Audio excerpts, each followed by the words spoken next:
ఇలాంటి అందమైన హ్యాంగింగ్స్ ఇంట్లో తయారు చేసుకోవాలనుందా? Hi friends, welcome to HQ fashions.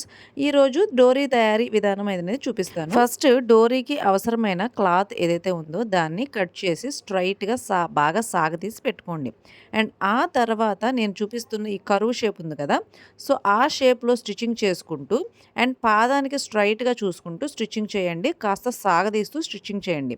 And ఇప్పుడు ఈ ఎక్స్‌ట్రా డోరీకి అవసరమైన క్లాత్ కాబట్టి కొద్దిగా ఎక్స్‌ట్రా ఉంటుంది. సో, దాన్ని ఇలా కట్ చేసి రిమూవ్ చేసి ఇప్పుడు దీన్ని మొత్తం అంతా కూడా ఉల్టా చేస్తే చూడండి ఎంత సన్నగా నీట్‌గా డోరీ అనేది వచ్చిందో. సో, ఇలా డోరీస్ అయితే రెడీ అయినాయి కదా! సో, ఇప్పుడు దీనికి కావాల్సిన హ్యాంగింగ్స్. ఈ రిమైనింగ్ వేస్ట్ క్లాత్ నుంచే ఈ హ్యాంగింగ్స్ కూడా రెడీ చేసుకోవచ్చు. సో, ఫస్ట్ ఇలాగా స్క్వేర్‌గా చూపిస్తున్నట్టుగా ఇలా కట్ చేసుకున్న తర్వాత మనం ఏదైతే డోరీ రెడీ చేసామో అందులో నుంచి కొద్దిగా పీస్ అనేది కట్ చేయండి. అండ్ ఈ స్క్వేర్ పీస్ ఉంది కదా! దీన్ని ఇలా ట్రయాంగిల్‌లో కట్ చేసి మళ్ళీ ఇలాగ ఫోల్డింగ్ అనేది చేయండి. ఈ చిన్న ఫోల్డింగ్‌తో దీనికి ట్రయాంగిల్ షేప్ బాగా వస్తుందనమాట.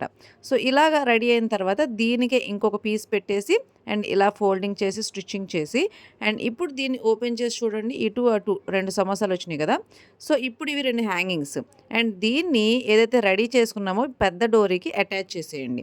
ఇప్పుడు దీనికి తగ్గట్టుగా ఈ రెడ్ క్లాత్‌కి తగ్గట్టుగా బ్లాక్ క్లాత్‌ని తీసుకోండి.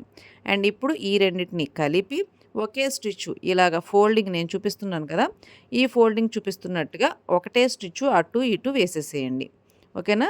ఇలాగ వేసిన తర్వాత ఇప్పుడు దీన్ని సెంటర్‌కి ఫోల్డింగ్ చేసి అండ్ డోరీ చివరి వరకు కూడా పెట్టకూడదు. డోరీని ఇలా సగంలో నేను మార్కింగ్ చేసిన విధంగా చూపిస్తున్నట్టుగా అలా పెట్టి ఇప్పుడు ఉల్టా చేస్తే చూడండి అందమైన డోరీస్ ఎంత బాగా వచ్చాయో. సో, నచ్చితే లైక్ చేయండి.